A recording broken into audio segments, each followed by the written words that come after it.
na vida deles, de cada testemunho, isso nos constrangeu de uma tal forma, quebrantando nossos corações, dizer: Senhor, eu quero ter uma fé ainda maior, porque eu não vou pedir apenas aquela porção, mas eu vou pedir uma porção dobrada sobre a minha vida, porque eu quero ir além, eu quero fazer mais, né, diante da tua presença.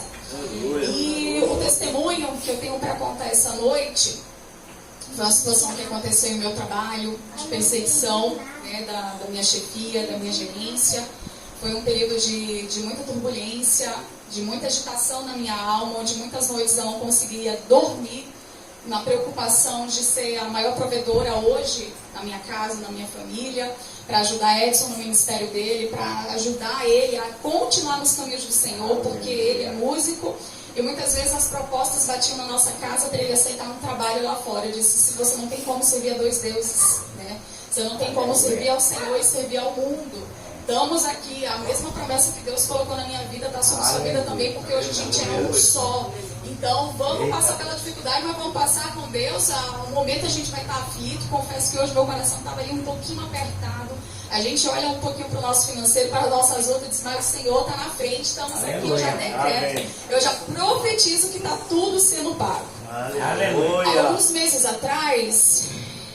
Alguns anos atrás, na verdade, quase 2 anos atrás, Deus veio com a promessa sobre a minha vida, usando muitos pastores, usando muitos de seus profetas nos 4 cantos desse mundo.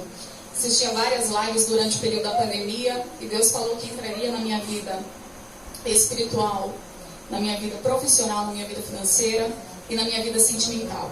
Essas 3 promessas que o Senhor fez sobre a minha vida, todas elas já se cumpriram e já foram renovadas com promessas ainda maiores. Minha vida espiritual, será necessário me entregar e conhecer verdadeiramente a Deus como eu nunca tinha conhecido. Venho de uma família que ela não é cristã, e hoje Deus tem me usado para levar a palavra dele para dentro da minha casa, onde a minha família ela vê verdadeiramente a presença do Senhor, o agir de Deus sobre a minha vida, e está buscando. A minha mãe, uma vez em conversa com Edson, eu falei: durante um carnaval, meu pai trabalhava em um município, e ali ele apresentava todas as festas, e o carnaval é uma festa que ela é muito esperada para quem está no mundo. É uma festa, 4 dias de comemoração, é festa de manhã, tarde, noite. Então eu falava para ele: mais do que o Natal, mais do que a Semana Santa, o carnaval é uma data muito esperada na nossa casa.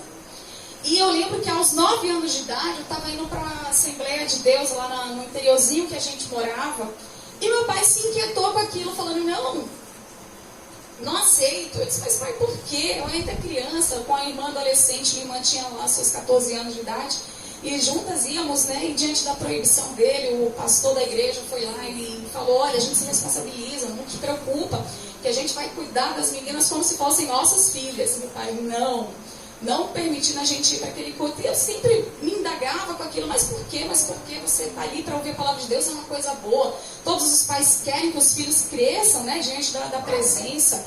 É um ensinamento tão grande de princípios e de valores. Chegou o momento do carnaval, minha mãe falou assim: olha, eu prefiro aproveitar essa festa aqui da carne, eu prefiro ir para o inferno.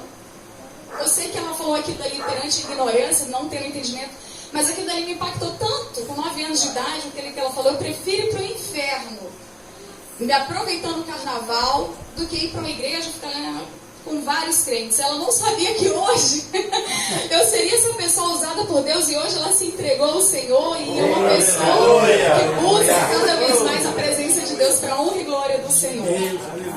Voltando ao meu trabalho, a segunda promessa de Deus na minha vida era na minha vida financeira. Deus abriu as portas do meu trabalho, onde desde criança o meu sonho era ser uma grande gerente de uma grande empresa, né, de ter conhecimento, de fazer uma faculdade diante das nossas dificuldades financeiras. Aquilo dali era um sonho quase que impossível, mas com determinação, com muito trabalho, Deus abençoando, Deus na frente, certamente essas portas irão se abrir. E diante disso, muitas vezes a gente fica cansado, né, devido aos nossos projetos. E Deus abençoou, abrindo a porta, me tirando de uma posição no meu trabalho, que era uma posição desvalorizada, me colocando em um lugar de honra. Diante desse lugar de honra, meu salário dobrou naquele tempo. E antes mesmo dessa profecia, dessa promessa do Senhor se cumprir, eu fiz um voto com ele: Senhor, quero me batizar, porque eu não sou batizada. Eu quero me batizar nas águas do Rio Jordão, no mesmo local que Jesus se batizou, porque eu quero que seja algo tão grandioso ao Senhor, uma oferta dada ao altar do Senhor, porque o que o Senhor está fazendo na minha vida é algo tão grandioso, tão maravilhoso, que eu não quero que seja de qualquer maneira. Eu quero que seja um evento realmente para me recordar para a minha vida toda, apesar de saber que eu posso ir em qualquer igreja, porque o que importa é a tua presença, mas eu quero assumir esse compromisso para contigo. Nem sabia quanto custava a passagem, quando eu ouvi, eu digo, meu Deus do céu, e agora? Deus abençoou, a porta se abriu e a promessa de Deus foi se cumprindo, abençoando com muitas vendas, que trabalham com metas, né, bastante agressivas, são muitas coisas ali para fazer. E Deus foi fazendo, Deus foi provendo, e eram resultados gigantescos. Nesse meio tempo, terceira promessa de Deus se cumprindo, o Emerson aparece na minha vida. E ele até brincava comigo, você vai casar comigo? Eu disse, se Deus quiser. Porque eu coloquei a minha vida sentimental no altar do Senhor. E se essa for a vontade de Deus, da mesma forma que Ele usou os profetas para trazer a palavra, a profecia, Ele vai confirmar. Porque Deus não é Deus de confusão e eu vou aceitar aquilo que o Senhor determinar. Não entrarei em confusão, porque o matrimônio, o casamento é algo muito sério. E eu não quero estar confundida com os pratos aí, mas diante da confirmação, esse é o homem, o varão valoroso que Deus colocou na minha vida. E como eu falei no início, a área financeira, o Edson, diante dessas propostas, meu Deus, e agora que eu tenho que ser a mulher sábia que edifica a sua casa?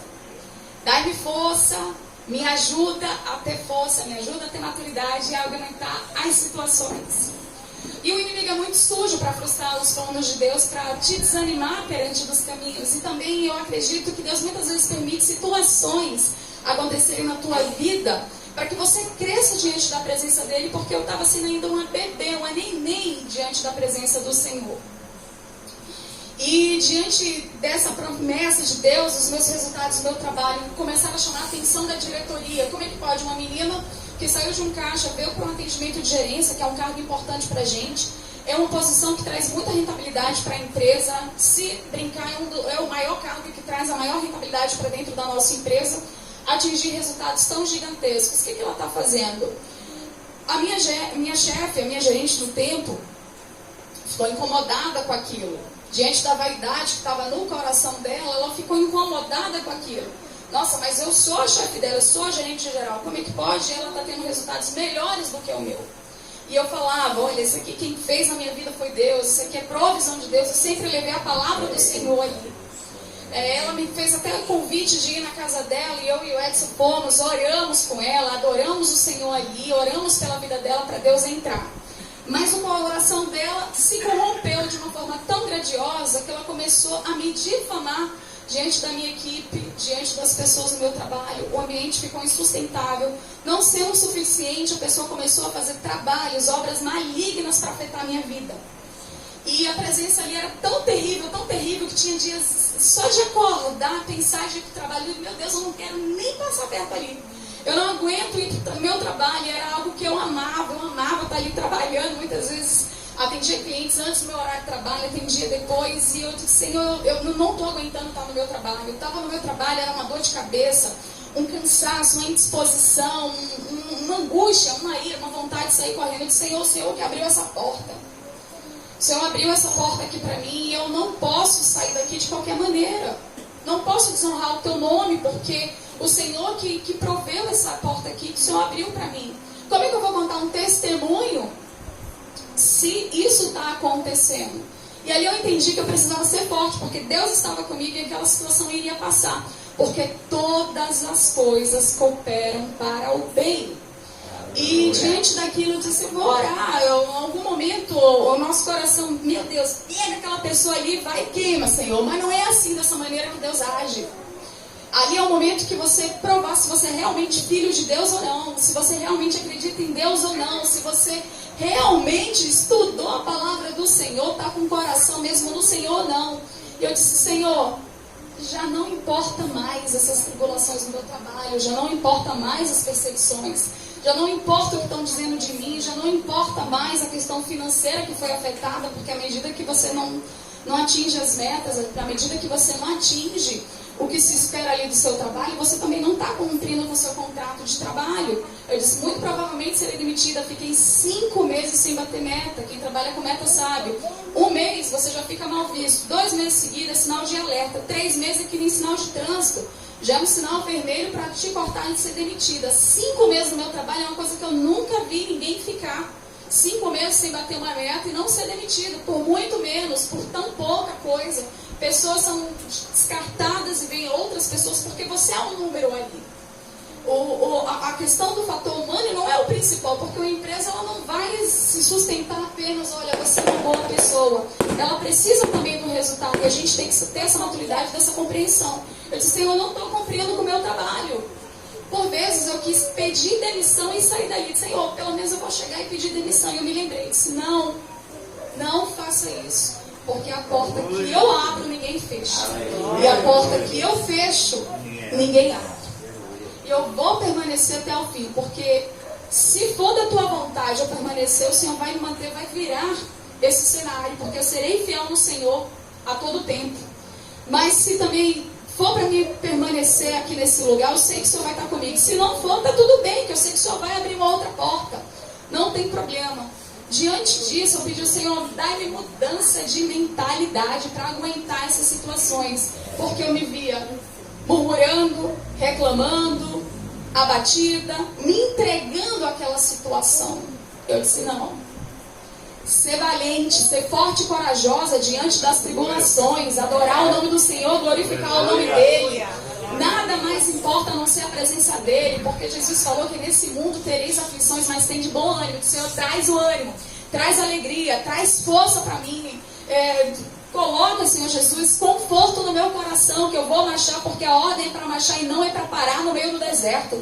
Não serei como aquele povo que ficou reclamando, apesar do maná diário vinha a cada dia para eles. E assim é na vida do Edson. Deus manda o maná todos os dias, ele é motorista hoje de aplicativo para trazer ali o nosso proveito. E eu vejo o maná chegando nas nossas vidas diariamente. Aleluia. Ser fiel no pouco que no muito te colocarei. E eu disse, Senhor, vamos, vamos, vamos. E diante disso, eu olhei para o Edson e disse, ele é levita. E eu estou aqui como serva, como filha de Deus. Então vamos nos unir, porque já somos uma só carne. E vamos fazer um ato profético diante daquela empresa. Todo altar de Baal cairá por terra. O Senhor consumirá todo o altar de Baal naquele lugar. Porque eu também não admito, onde que tem um servo, uma filha de Deus, onde tem uma promessa de Deus, a glória dele não se manifestar. Essas pessoas verão quem é o verdadeiro Deus, quem é o Deus da minha vida, aquele que me colocou naquele lugar. Tomei de autoridade das palavras e li lá em Jericó para colocar aquelas muralhas por terra, para nunca mais serem reconstruídas. E na palavra do Senhor, em Josué capítulo 6, quem quiser acompanhar, Josué capítulo 6, quem achou diz amém. Em Josué capítulo 6, começando, fala assim a palavra do Senhor. Ora, Jericó cerrou-se e estava cerrada ou cercada por causa dos filhos de Israel. Ninguém saía e ninguém entrava. Então disse o Senhor a Josué, olha, tenho dado na tua mão a Jericó, e ao seu rei, e aos seus valentes e valorosos. Vós, pois todos os homens de guerra, rodeareis a cidade, cercando a cidade uma vez, assim fareis por 6 dias. E 7 sacerdotes levarão 7 buzinas de chifre, de carneiro diante da arca, e no 7º dia rodearam a cidade 7 vezes. E os sacerdotes tocaram as buzinas. E assim eu peguei uma arca do Senhor que estava na nossa casa, dessa viagem que fizemos a Israel, onde ali eu tive a honra perante ao Senhor em ser batizada nos rios Jordão. E tudo aquilo que a gente coloca na mão do Senhor, Deus faz infinitamente mais daquilo que pedimos e imaginamos. Também casamos em Israel, para a honra e glória do Senhor. E voltando de Israel, trouxemos algumas recordações daquele lugar e trouxemos uma arca da aliança para colocar na nossa casa, para sempre nos recordar de tudo aquilo que Deus fez. Não ser apenas um objeto de decoração, mas para trazer à nossa memória tudo aquilo que Deus fez na nossa vida, de todas as mudanças que Deus provocou. E pegando aquela arca, eu disse, assim como Josué fez com aqueles varões valorosos cercando Jericó, assim faremos com a mesma fé. Com a fé para derrubar essas muralhas espirituais, porque a nossa luta não é contra carne nem sangue, mas sim contra principados e potestades.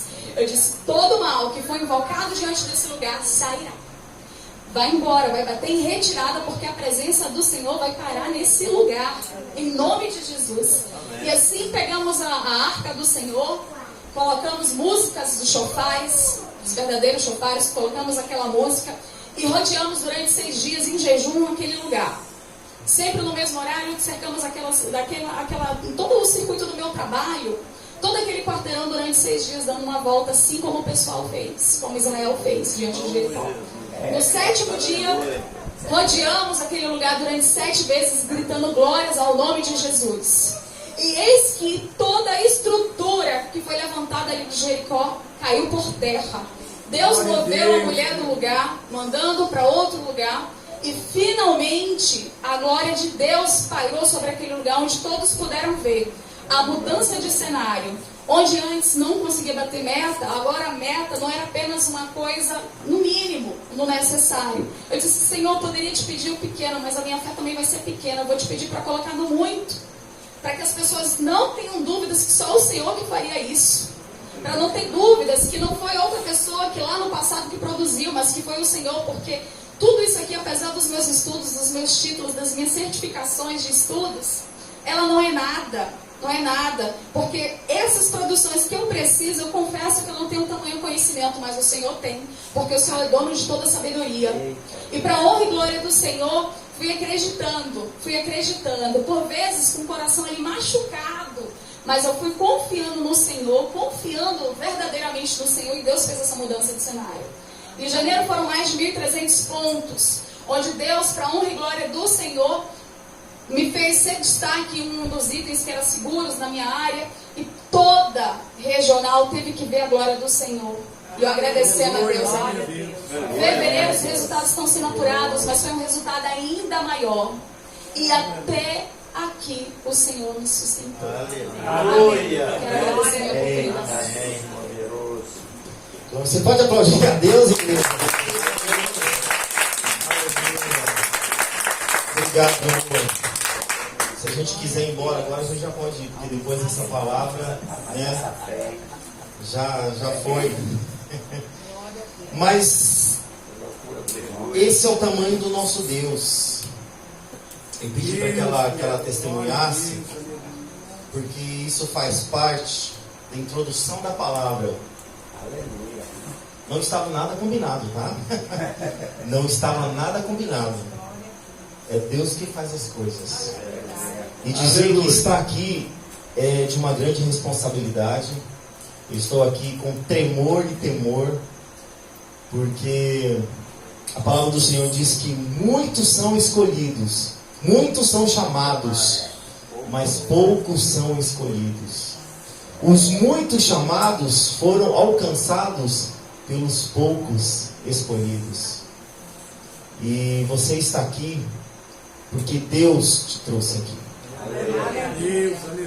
Deus ele quer que você saia daqui com uma nova experiência. Quer que você entenda quem é você em Cristo Jesus. Amém? Sem mais delongas, eu prometo a vocês que serei bastante sucinto, porque a hora já se avança, né? E amanhã é domingo. Tem esposas aqui que vão cozinhar ainda, né, pastor Salles? Então tem que fazer comida ainda. Quem quiser me chamar também já está aí. Vamos lá. Assim diz a palavra do Senhor.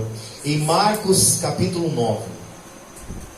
Quando eles se aproximaram dos outros discípulos, viram numerosa multidão ao redor deles e os escribas discutindo com ele. E logo toda a multidão, ao ver Jesus, ficou surpresa, correndo até ele e o saudava. Então Jesus perguntou: o que é que vocês estão discutindo com eles? E um do meio da multidão respondeu: Mestre, eu trouxe até o Senhor o meu filho, que está possuído de um espírito mudo, e este sempre se apossa dele, lança-o por terra e ele espuma, range os dentes e vai definhando. Pedi aos seus discípulos que o expulsassem, mas eles não puderam. Então Jesus exclamou: ó geração incrédula, até quando estarei com vocês? Até quando terei que suportá-los? Traga o menino até aqui. E eles o trouxeram. Quando ele viu Jesus, o Espírito imediatamente agitou o menino com violência. E, caindo ele por terra, ele ouvia-se espumando. Jesus perguntou ao pai do menino: há quanto tempo isso está acontecendo com ele? O pai respondeu: desde a infância, e muitas vezes o tem lançado no fogo e na água para o matar. Mas se o Senhor pode fazer alguma coisa, tenha compaixão de nós, ajude-nos. Ao que Jesus respondeu: se o Senhor pode, tudo é possível ao que crê. E imediatamente o pai do menino exclamou: eu creio, ajude-me na minha falta de fé.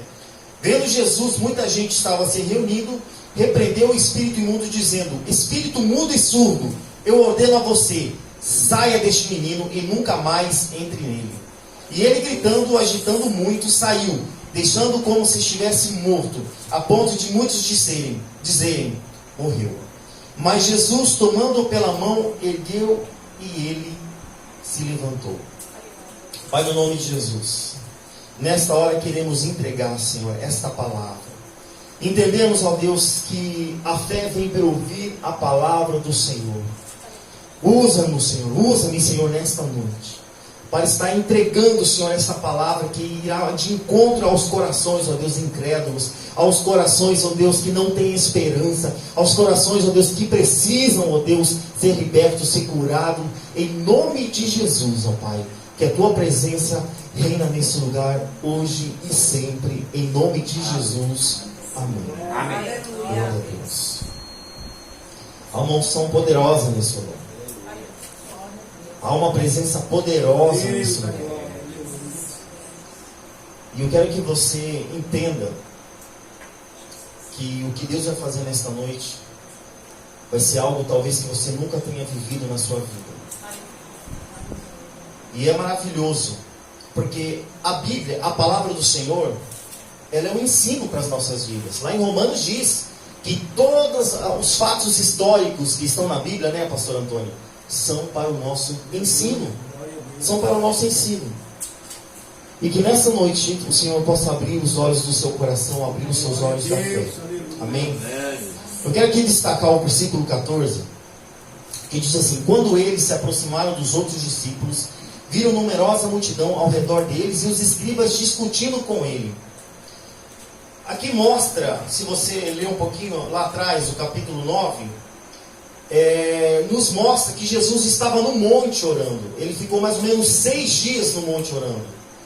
Então, os discípulos que ficaram ali embaixo, porque Jesus levou Pedro, Tiago e João, que eram os discípulos mais próximos. E o que ficaram, tiveram a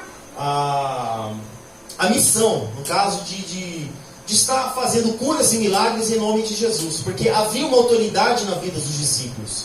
Jesus havia dado autoridade na vida dos discípulos. Só que naquela ocasião eles não tiveram o quê?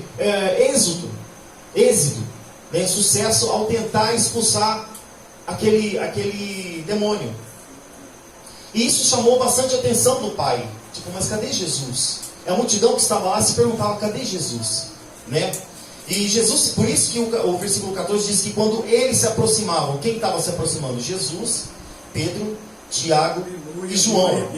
E quando Jesus estava voltando da oração, ele viu aquela reunião, né? Aquele cenário de muita conversa, de muito vucu-vucu, né? Falando da língua mais tradicional, mais folclórica, né? Naquele vucu-vucu ali, o que está acontecendo, né? E ele perguntou para os escribas, porque os discípulos dele estavam discutindo com os escribas. E Jesus perguntou aqui no versículo 16: o que é que vocês estão discutindo com eles? Aonde eu quero chegar? Jesus ele fez essa pergunta aos escribas que estavam lá discutindo com os discípulos de Jesus. E no versículo 17 diz assim: e um do meio da multidão respondeu: mestre, eu te trouxe até o Senhor o meu filho.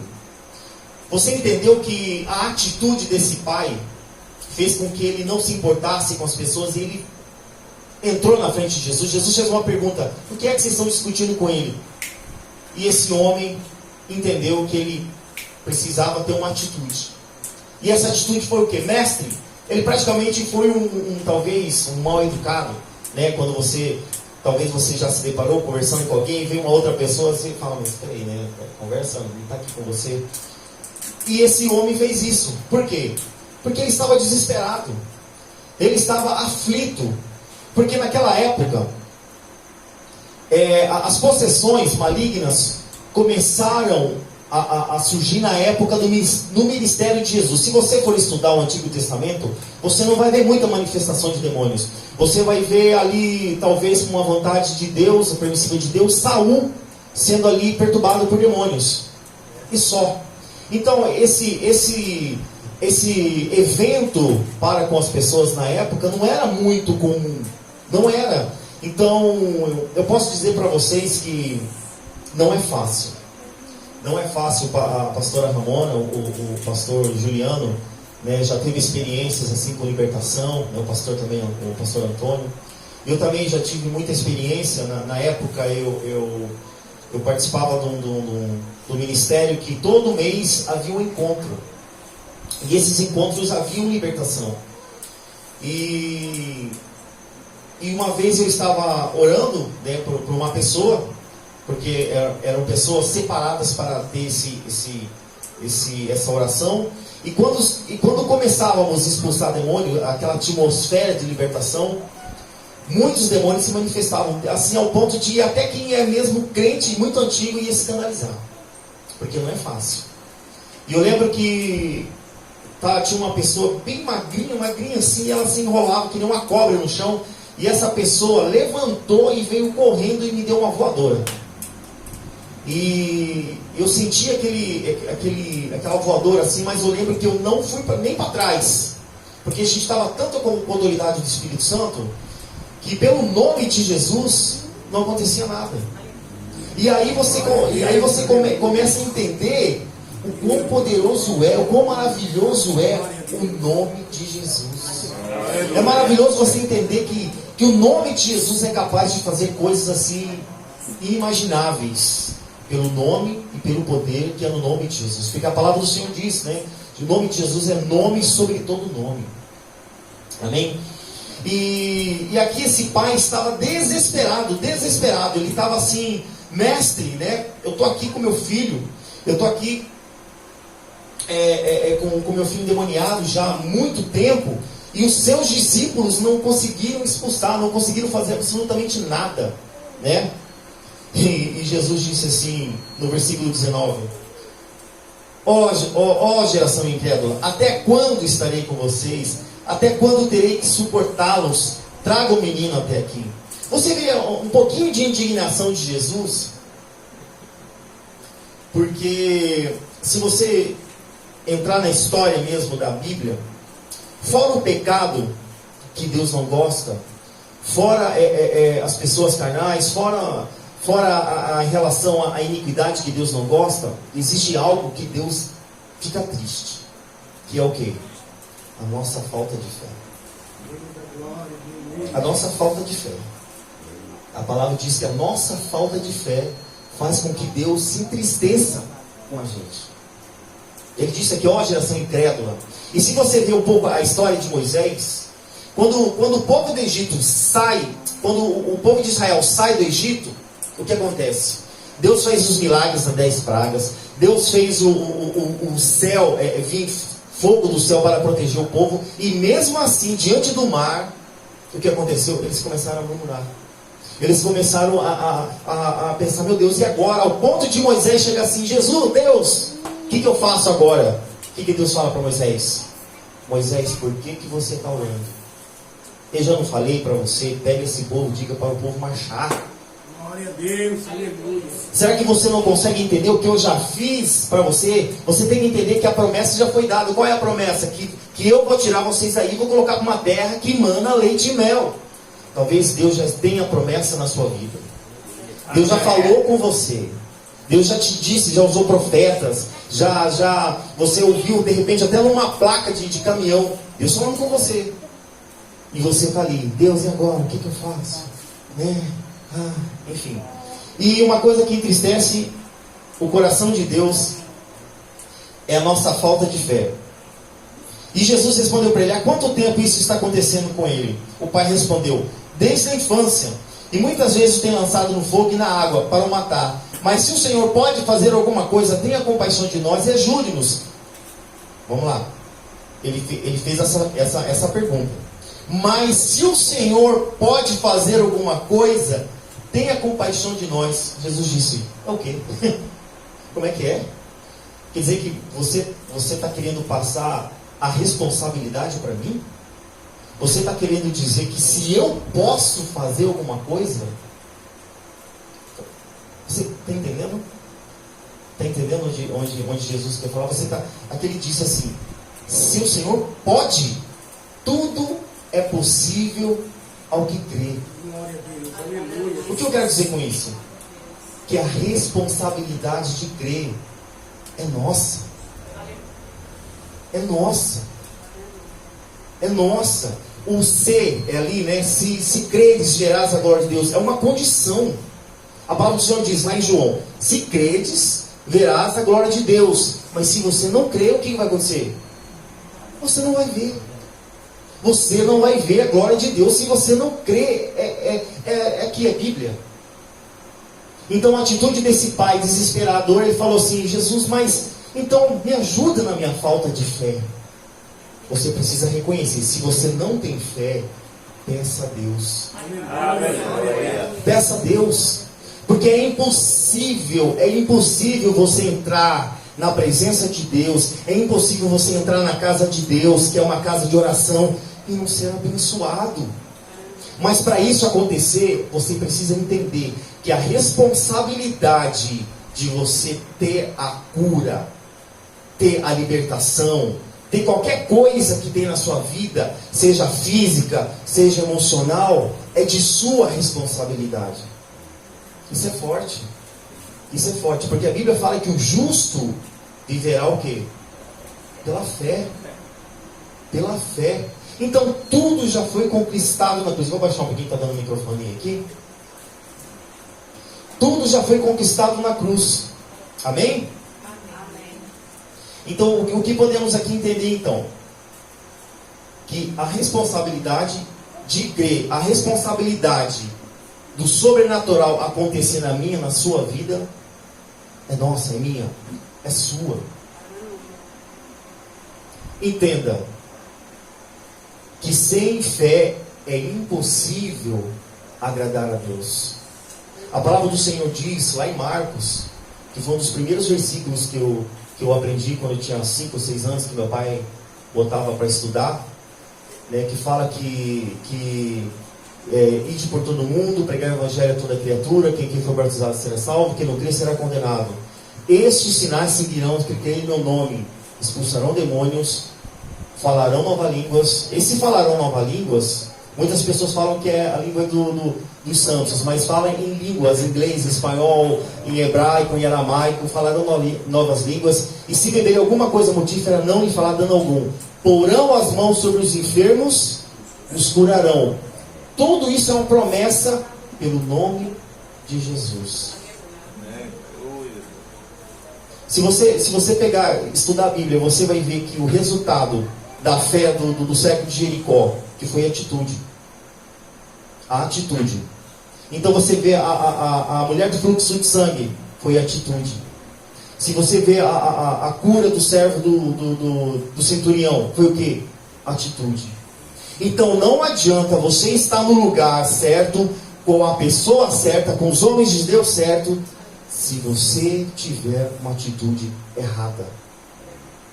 Que atitude é essa? De não crer. Então não faça dessa noite mais uma noite. Não faça dos seus dias na presença de Deus mais um dia. Mas que você possa fazer diferença. Que você possa entrar na presença de Deus e falar: Senhor, ajude-me na minha falta de fé. Porque esse homem reconheceu que faltava fé nele.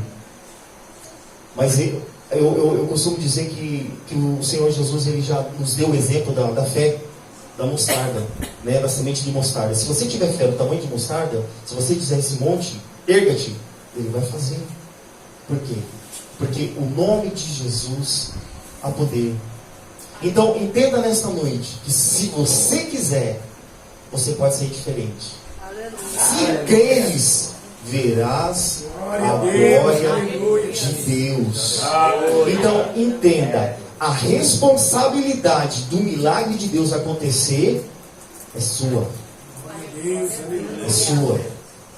Se você precisa de cura emocional, de cura física, se você precisa de uma nova mente, entenda, é você e Deus. Aleluia.